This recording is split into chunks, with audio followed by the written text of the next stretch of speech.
Alevtyna, 39 years old, artist, Luhansk City, January 2022. Answers provided in Russian. What was your summer like in 2014? What prompted you to leave or stay? The summer of 2014 in Luhansk started alarmingly. Several explosions had already occurred in the city. At night, sirens were sounding, and planes were flying. Automatic gunfire could be heard under the windows at night. ATMs were being robbed. Unknown people, non-locals, seized the Regional State Administration, ODA, and the Security Service of Ukraine, SBU, organized checkpoints where they stopped ordinary people, confiscated cars, and even detained and took them to the basement in the ODA, where they were held and interrogated. My husband's family and I gathered in early June to discuss what to do. We considered options to leave somewhere, since I had a very young daughter, 1.5 years old. I didn't want to expose her to danger. Is there a story of yours or your close ones that you would like to share? What struck you the most? About a week after our conversation, my husband's father decided to go to his summer house, Kristova village, Shashtinsky direction. It was June 13th, Friday the 13th. On June 14th, he didn't come back home. We lost contact with him, and his phone was not answering. We were all very worried because such a thing had never happened before, and we also knew that there was a checkpoint on the Shastya route. My father-in-law, Konstantin, worked in a large company with a security department. My mother-in-law contacted them, and there was a possibility to track the location of a person by a mobile phone. As a result, we found out that my husband's father was in the captured Regional State Administration of Luhansk. On the same day, June 14th, 2014, my husband's mother went there. When she arrived at the Regional State Administration of Luhansk, she was met by unknown armed people in military uniforms who insulted and cursed at her. During their conversation, one of them confirmed that yes, indeed, such a person was in the basement of the administration. They kept him hostage, calling him different names like Right Sector and so on. They refused to release him. The car that my father-in-law was driving was seized by the invaders. Also, the corporate car from the garage, the keys to which were with my husband's father, went missing. The next day, when my husband's mother came to the Regional State Administration again, the invaders said that there was no father there. They didn't ask for ransom. They just said that we didn't know such a person. After this event, almost 8 years have passed, but our father has never returned. Our whole family still mourns and waits for our father. We have psychological wounds for a lifetime. We never thought that such a thing could happen at all. All this looked like the script of a dramatic movie. How did the year 2014 change your life? A few days after the disappearance of my father-in-law, my husband, little daughter, and I left Luhansk. We headed to Kyiv, thinking it would be for 2 months. But we stayed and have been living here for almost 8 years. I am grateful to the kind people who helped us in Kyiv, my sister, and those who were strangers to us at the time, but provided housing and various forms of assistance. If you had the chance to go back to 2014, would you do something differently? If yes, what specifically? Could I return to Luhansk? I don't think so.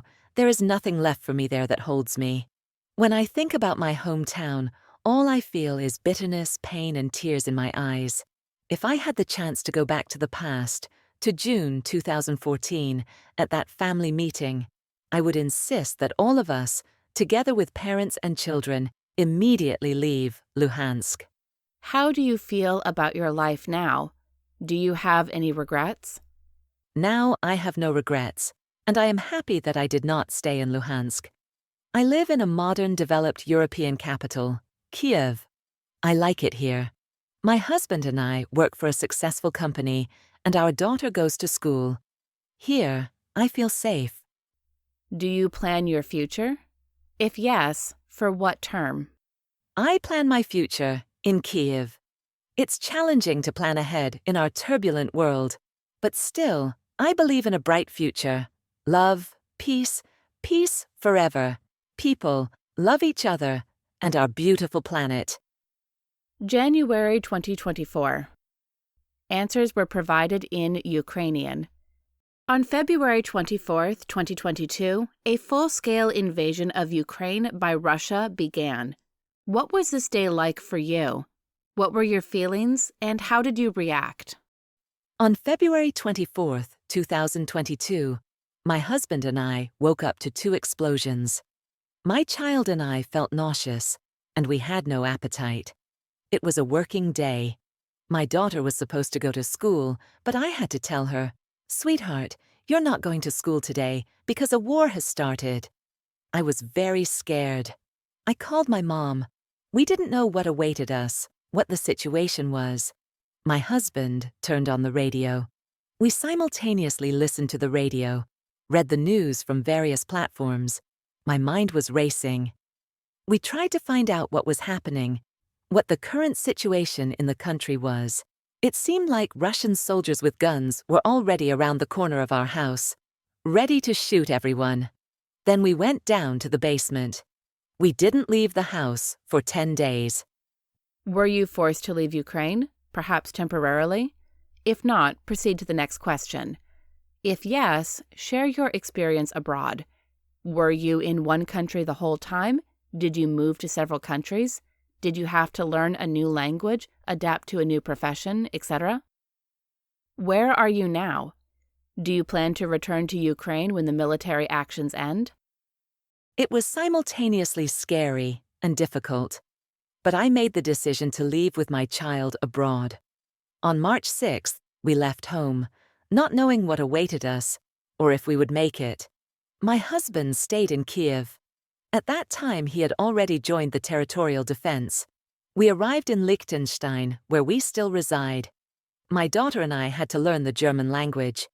We are very grateful to the government of Liechtenstein and the ordinary Liechtensteiners. They warmly welcomed us and helped us. But my soul hurts, and it longs for home, Ukraine. During all this time, my husband and I are forced to live separately. I dream of our family finally reuniting, for our daughter to live with both parents. When the war is over, we plan to return to Ukraine. What changes and transformations have occurred with you, if any, as a person during these 2 years of full-scale invasion?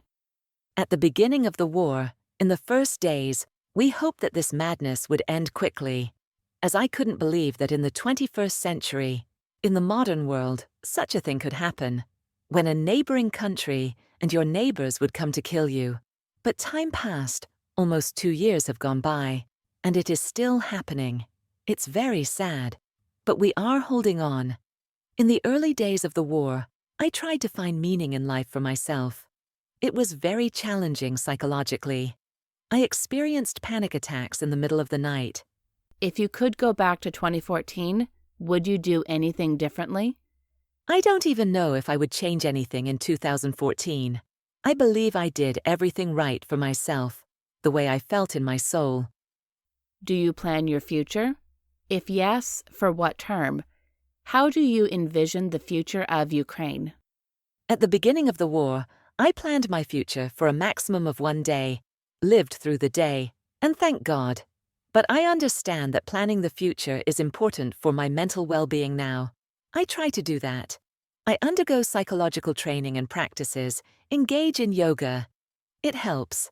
I don't know what awaits our Ukraine next to such a neighbor, but I want to believe in a bright future because we love our home, Ukraine, and want to live in it. During my time in Western Europe, I realized the advantages of our homeland and began to appreciate it more. Glory to Ukraine, and glory to the heroes.